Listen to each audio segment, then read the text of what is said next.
June 1 నుంచి June 10వ తేదీ వరకు జరిగిన కొన్ని ఇంపార్టెంట్ మరియు లేటెస్ట్ కరెంట్ అఫైర్స్ అయితే ఉన్నాయి. వీడియో కనుక మీకు యూస్ఫుల్గా ఉంటే తప్పనిసరిగా వీడియోని లైక్ అయితే చేయండి. ఇప్పటి వరకు మన ఛానల్ని సబ్స్క్రైబ్ చేసుకోకపోతే ఛానల్ని సబ్స్క్రైబ్ అయితే చేసుకోండి. ఏబిపిఎస్సి, అదేవిధంగా టీఎస్పీసీ, అదేవిధంగా ఇతర ఎస్ఎస్సి గ్రూప్స్, ఇతర పోటీ పరీక్షలకు ఎవరైతే ప్రిపేర్ అవుతున్నారో వాళ్ళందరికీ ఉపయోగపడే విధంగా డైలీ బేస్ జరిగే కరెంట్ అఫైర్స్లో ఇంపార్టెంట్ కరెంట్ అఫైర్స్కి సంబంధించి మన ఛానల్లో వీడియోస్ అయితే వస్తుంటాయి. తప్పనిసరిగా ప్రతి ఒక్కరూ మన ఛానల్ని డెఫినెట్గా ఫాలో అవ్వండి. అదేవిధంగా మీ మిత్రుల్లో ఎవరైనా కాంపిటేటివ్ ఎగ్జామ్స్కి ప్రిపేర్ అవుతుంటే డెఫినెట్గా మన యొక్క ఛానల్ని వాళ్ళ వరకు షేర్ అయితే చేయండి. ఐక్యరాజ్య సమితి military gender advocate of the year award 2023తో ఎవరు ఇటీవల సత్కరించబడ్డారు? ఐక్యరాజ్య సమితి military gender advocate of the year award 2023తో ఎవరు సత్కరించబడ్డారు? Answer Radhika Sen. Democratic republic of కాంగోలో యునైటెడ్ నేషన్ ఆర్గనైజేషన్ స్టెబిలైజేషన్ మిషన్లో పనిచేసిన భారతీయురాలైన మహిళా శాంతి పరిరక్షకురాలు మేజర్ రాధికా సేన్కు ఐక్యరాజ్య సమితి military gender advocate of the year award 2023తో సత్కరించబడ్డారు. గగనతలం నుంచి నేలపైనున్న లక్ష్యాలను ఛేదించగల రుద్రం 2 క్షిపణిని ఇటీవల ఏ దేశం విజయవంతంగా పరిష్కరించింది? ఆన్సర్ భారతదేశం. గగనతలం నుంచి నేలపైనున్న లక్ష్యాలను ఛేదించగల రుద్రం 2 క్షిపణిని భారత్ విజయవంతంగా పరిష్కరించింది. వైమానిక దళానికి చెందిన సుఖోయ్ 30 MKI యుద్ధ విమానం నుంచి ఈ ప్రయోగం నిర్వహించారు.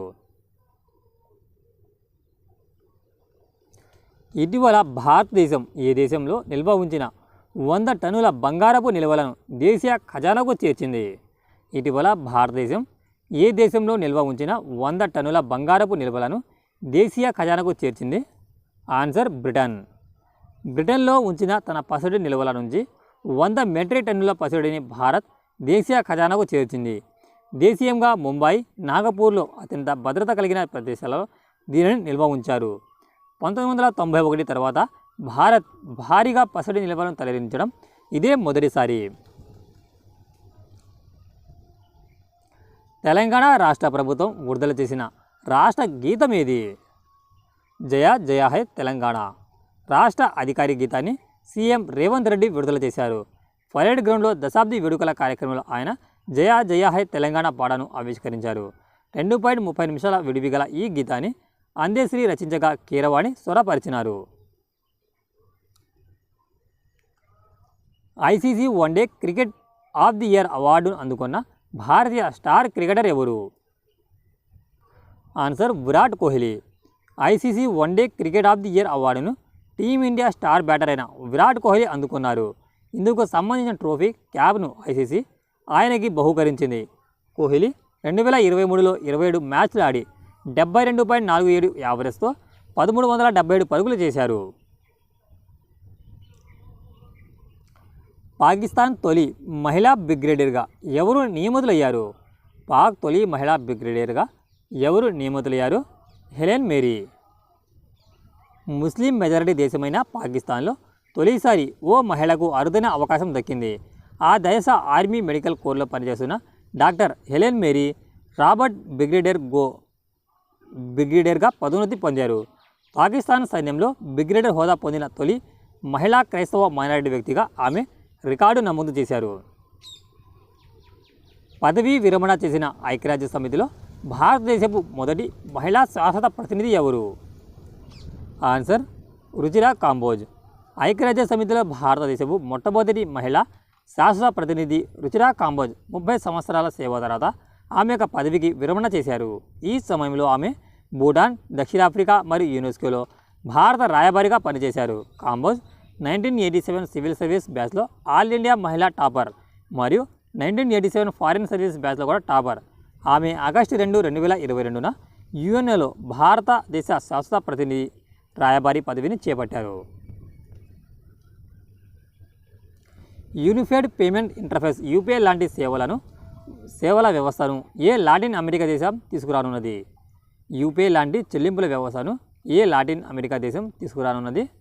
Answer Peru. Unified payments interface UPI లాంటి చెల్లింపుల వ్యవస్థను లాటిన్ అమెరికా దేశమైన పెరు తీసుకువచ్చేందుకు reserve bank of Peru NCPI international payments లిమిటెడ్తో భాగస్వామ్యం చేసుకుంది. అంతర్జాతీయంగా గుర్తింపు పొందిన యూపీఐ సాంకేతికను దక్షిణ అమెరికాలో ప్రవేశపెట్టబోతున్న తొలి దేశంగా పేరు నిలిచింది.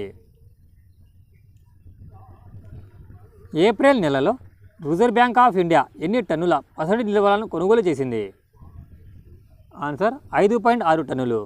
రిజర్వ్ బ్యాంక్ ఆఫ్ ఇండియా ఈ ఏడాది ఏప్రిల్లో 5.6 టన్నుల పసడి కొనుగోలు చేయడంతో మొత్తం పసడి నిల్వలు 827.7 టన్నులు చేరే అని ప్రపంచ స్వర్ణ మండలి వెల్లడించింది. వివిధ దేశాల కేంద్ర బ్యాంకులు కలిసి ఏప్రిల్లో 33 టన్నుల పసడి నిల్వలు జత చేసుకున్నాయని ఈ సంస్థ పేర్కొంది. దేశంలో తొలిసారిగా ప్రపంచ వరి శిఖరాగ్ర సదస్సు 2024 ఏ రాష్ట్రంలో నిర్వహించారు? ఆన్సర్ తెలంగాణ. అంతర్జాతీయ సరుకుల కమిషన్ సంస్థ తెలంగాణ రాష్ట్ర ప్రభుత్వ సంయుక్త ఆధ్వర్యంలో జూన్ 7 నుంచి 8 తేదీలలో హైదరాబాద్లో ప్రపంచ వరి శిఖరాగ్ర సదస్సు జరిగింది.